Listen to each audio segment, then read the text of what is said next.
Assalamualaikum warahmatullahi wabarakatuh. Video kali ini untuk memenuhi tugas mata kuliah akuntansi perpajakan dengan judul Akuntansi Modal Bank. Perkenalkan, nama saya Charlita Pratiwi, NIM 2001020019, Prodi Akuntansi, Fakultas Ekonomi dan Bisnis, Universitas Bina Insan, Kota Lubuk Linggau. Baiklah, pertama-tama, apa sih itu akuntansi modal bank? Akuntansi modal bank adalah hak milik bank kepada bank yang bersangkutan, yang merupakan modal awal pada saat pendirian bank yang jumlahnya telah ditetapkan dalam suatu ketentuan atau pendirian bank. Komponen modal bank yaitu terdiri dari modal saham yang ditempatkan dan disetor, modal sumbangan, laba ditahan dengan tujuan dan laba ditahan tanpa tujuan, serta penilaian kembali aktiva tetap dan modal sumbangan atau modal donasi. Fungsi modal bank: 1. Untuk melindungi deposan dengan menangkal semua kerugian usaha perbankan sebagai akibat salah satu atau kombinasi resiko usaha perbankan, misalnya terjadinya insolvensi dan likuidasi bank. Perlindungan terutama untuk dana yang tidak dijamin oleh pemerintah.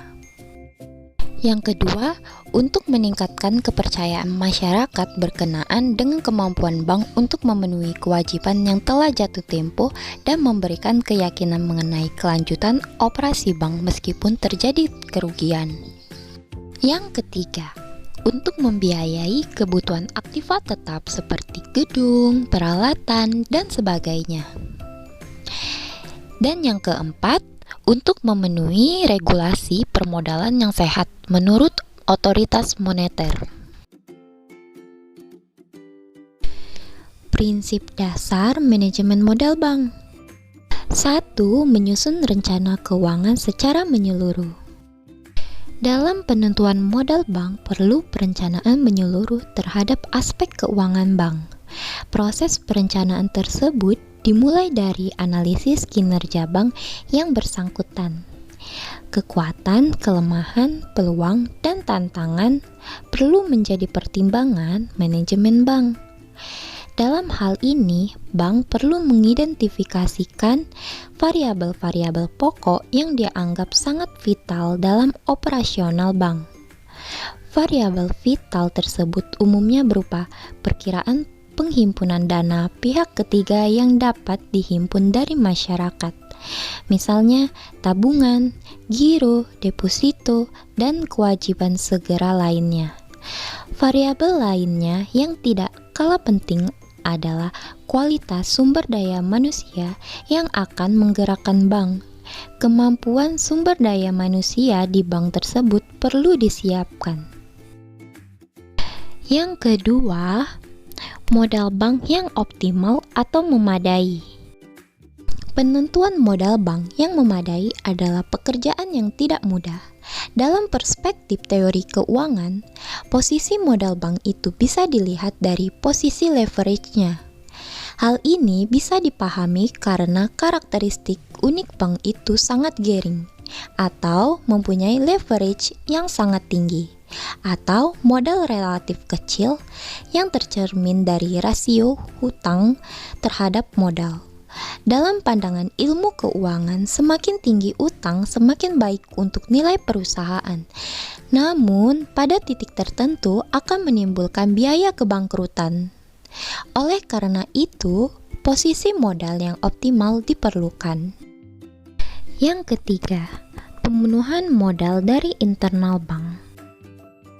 Dengan terpenuhinya modal dari internal, maka menunjukkan bank tersebut mampu tumbuh dengan kekuatan sendiri, yaitu dari sisa laba bank. Untuk mempertinggi laba bank diperlukan financial leverage. Financial leverage adalah variabel untuk mengukur kemampuan manajemen bank dalam mengelola aktivanya. Rasio yang digunakan adalah leverage multiplier, yaitu perbandingan antara total aktiva dengan total modal bank. Klasifikasi bank modal. Klasifikasi modal bank menurut otoritas moneter.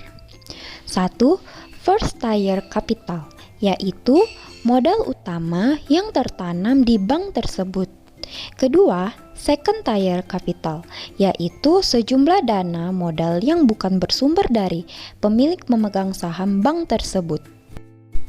Klasifikasi modal bank secara umum menurut Short Sample pada hakikatnya ada 3 kelompok, yaitu pertama, subordinated department, yaitu utang kepada pihak lain yang pelunasannya hanya dapat dilakukan setelah terpenuhinya kewajiban pembayaran kepada kreditur lainnya, misalnya penitip dana. Subordinated department biasanya berbunga. Bank akan membayar bunga tertentu di masa mendatang.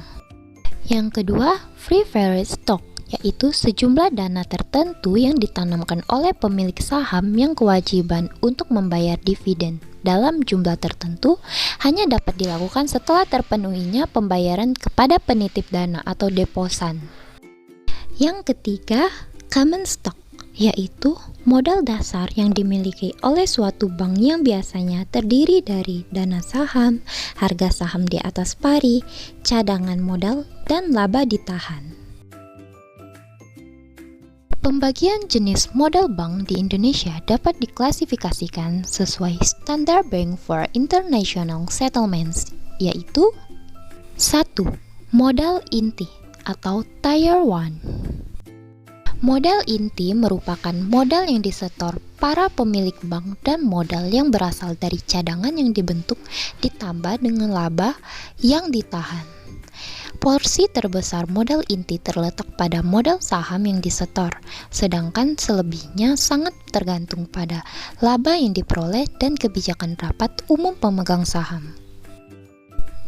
Modal inti terdiri dari modal disetor, modal sumbangan, cadangan-cadangan yang dibentuk dari laba setelah pajak, dan laba diperoleh setelah perhitungan pajak. Berikut ini adalah penjelasannya.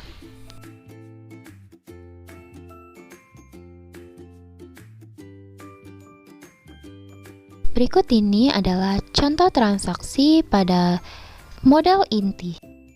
Tanggal 2 Januari 2012 telah diterima setoran awal dana dari Bapak Surya Dharma untuk modal bank berupa uang tunai 500 juta rupiah. Aktiva tetap berupa tanah senilai 600 juta rupiah. Kendaraan baru dan belum disusut senilai 200 juta rupiah. Inventaris kantor senilai 200 juta rupiah. Setoran ini dicatat dalam bentuk saham biasa untuk 150.000 lembar dengan nilai nominal 10.000 per lembar, kurs 103%. Tanggal 10 Januari 2012 dijual saham biasa 10.000 lembar dengan nominal 5.000, kurs 97%. Pembayaran diterima tunai.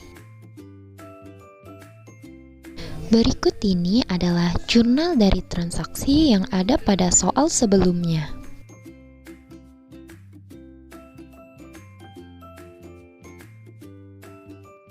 A. Pembelian kembali saham. Perlakuan akuntansi untuk saham treasury terdiri dari 2 macam. Yang pertama dicatat berdasarkan harga perolehan, dan cara lain saham dicatat sebagai harga nominal. Saham yang diperoleh kembali dicatat sebesar harga perolehan. Maka pada saat dijual kembali juga dicatat atau dikreditkan sebesar harga perolehannya. Bila pembelian saham treasury dilakukan lebih dari 1 kali, maka dapat digunakan metode masuk terakhir kuat pertama atau MTKP. Dan disajikan kembali pengurangan modal saham. Pada pencatatan didasarkan pada harga nominal, saham yang diperoleh kembali dicatat sebesar harga nominal dan disajikan sebagai pengurang terhadap modal saham. Berikut ini adalah contoh transaksi pembelian kembali saham.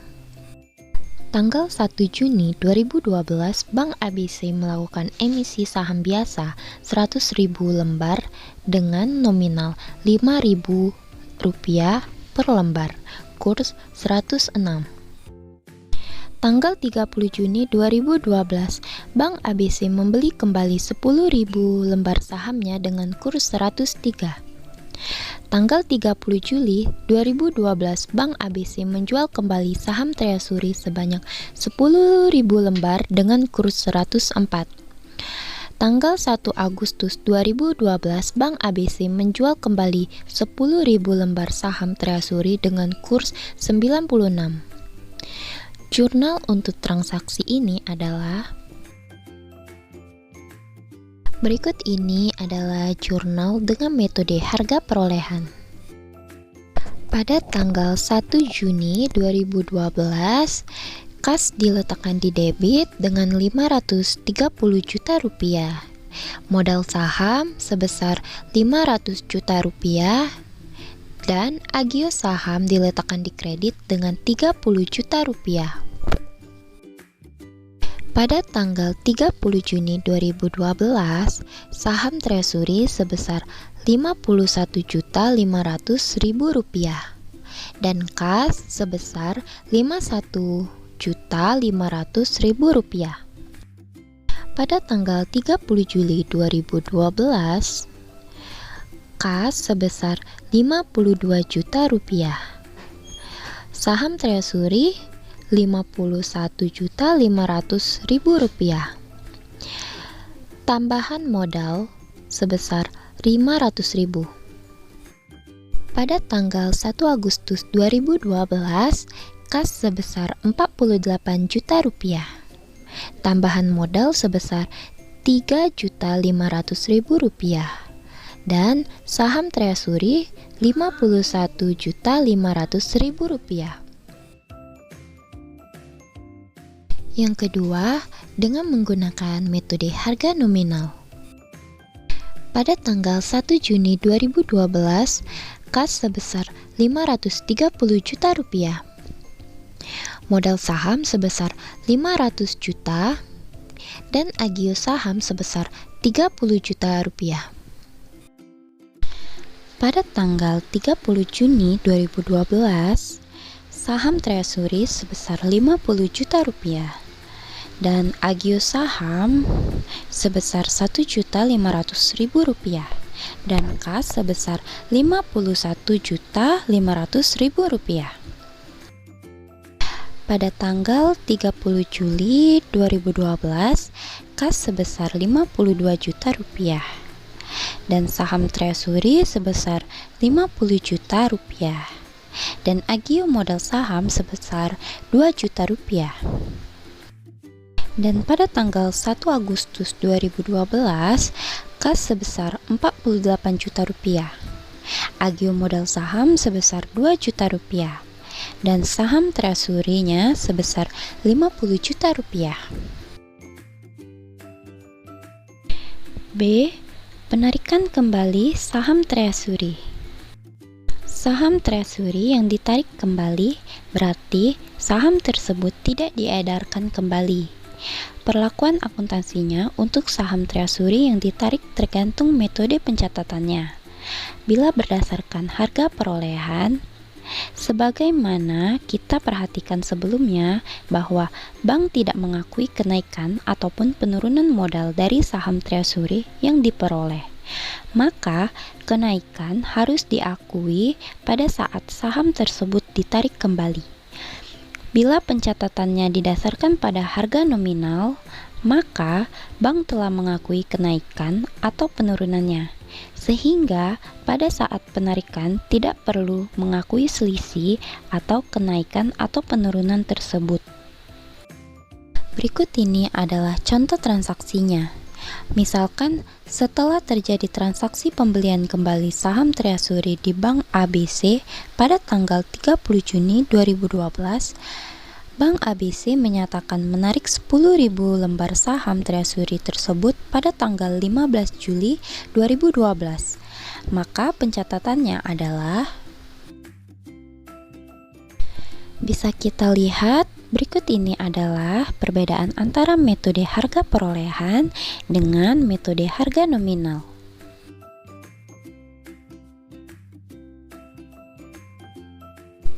Yang kedua, modal pelengkap atau Tier 2. Modal pelengkap terdiri atas cadangan-cadangan yang dibentuk tidak berasal dari laba, modal pinjaman, serta pinjaman subordinasi. 1. Cadangan revaluasi aktiva tetap, yaitu cadangan yang dibentuk dari selisih penilaian kembali aktiva tetap yang telah mendapat persetujuan dari Direktorat Jenderal Pajak.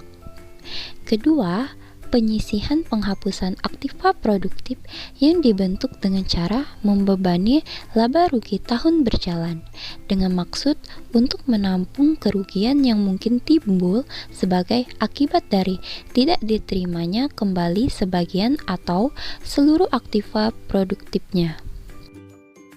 Modal pinjaman yaitu utang yang didukung oleh instrumen atau warkat yang memiliki sifat-sifat seperti modal dan mempunyai ciri-ciri tidak dijamin oleh bank yang bersangkutan. Tidak dapat ditarik atau dilunasi atas inisiatif pemilik tanpa persetujuan BI. Mempunyai kedudukan yang sama dengan modal dalam hal jumlah kerugian bank melebihi laba ditahan dan cadangan-cadangan yang termasuk modal inti. Meskipun bank belum likuidasi dan pembayaran bunga dapat ditangguhkan apabila bank dalam keadaan rugi atau labanya tidak mendukung untuk membayar bunga tersebut. Pencatatan modal pinjaman dimulai saat penerbitan atau penjualan warkat modal pinjaman. Modal pinjaman dicatat sebesar nilai nominal. Biaya-biaya penerbitan warkat modal pinjaman dapat ditangguhkan dan diamortisasi secara sistematis selama taksiran jangka waktunya, yang selama-lamanya 5 tahun. Pinjaman subordinasi, yaitu pinjaman yang memenuhi syarat-syarat, ada perjanjian tertulis, mendapatkan persetujuan BI, dan tidak dijamin oleh bank yang bersangkutan dan telah disetor penuh dengan minimal jangka waktu 5 tahun. Pelunasan sebelum jatuh tempo harus mendapatkan persetujuan BI serta hak tagih berada pada urutan paling akhir dalam hal bank likuidasi. Akuntansi pinjaman subordinasi. Akuntansi untuk pos ini prinsipnya sama dengan akuntansi pinjaman diterima. Pencatatan dimulai dari komitmen disepakati. Kemudian, pada saat realisasi dan pencatatan selama periode pinjaman subordinasi berupa angsuran pokok dan bunga. Bisa kita lihat di sini, berikut ini adalah contoh letak transaksinya. Yang ketiga, modal pelengkap tambahan. 1. Bank dapat memperhitungkan modal pelengkap tambahan untuk tujuan perhitungan kebutuhan penyediaan modal minimum atau KPMM atau Capital Adequacy Ratio atau CAR, secara individu dan atau secara konsolidasi dengan perusahaan anak. Yang kedua, modal pelengkap tambahan dalam perhitungan KPMM hanya dapat digunakan untuk memperhitungkan risiko pasar. Yang ketiga, pos yang dapat diperhitungkan sebagai modal pelengkap tambahan adalah pinjaman subordinasi jangka pendek yang memenuhi kriteria yang ditetapkan.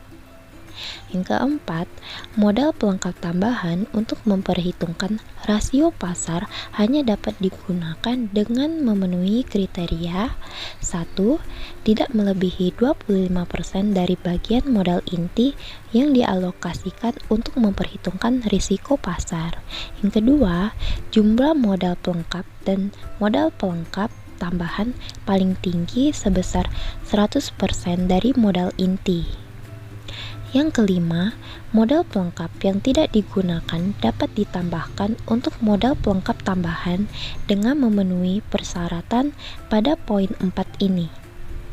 Yang keenam, pinjaman subordinasi sebagaimana diatur dalam ketentuan yang berlaku dan melebihi 50% modal ini dapat digunakan sebagai komponen modal pelengkap tambahan dengan tetap memenuhi persyaratan sebagaimana dimaksud pada poin 4 ini. Rasio kecukupan modal BPR. Tata cara perhitungan kecukupan modal Bank Perkreditan Rakyat dapat dilakukan dengan cara sebagai berikut.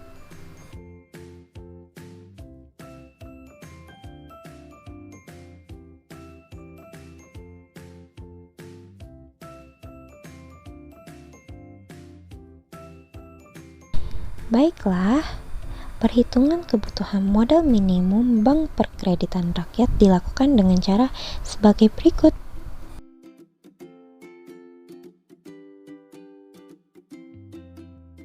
Rasio kecukupan modal bank umum.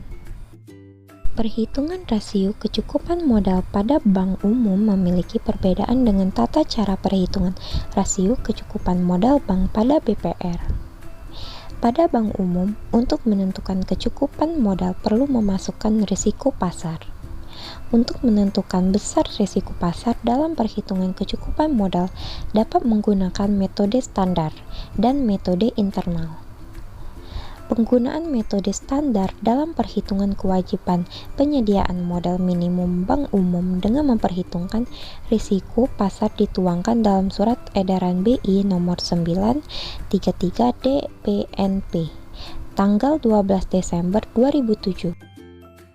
Pada intinya pendekatan ini adalah sebagai berikut.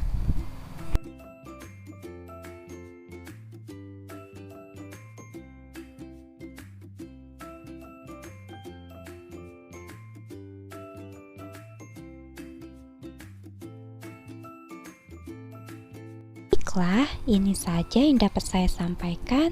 Apabila ada salah kata, saya mohon maaf. Kepada Allah, saya mohon ampun. Semoga yang saya sampaikan menjadi ilmu yang bermanfaat untuk kita semua. Baiklah, saya akhiri. Wabillahi taufiq wal hidayah.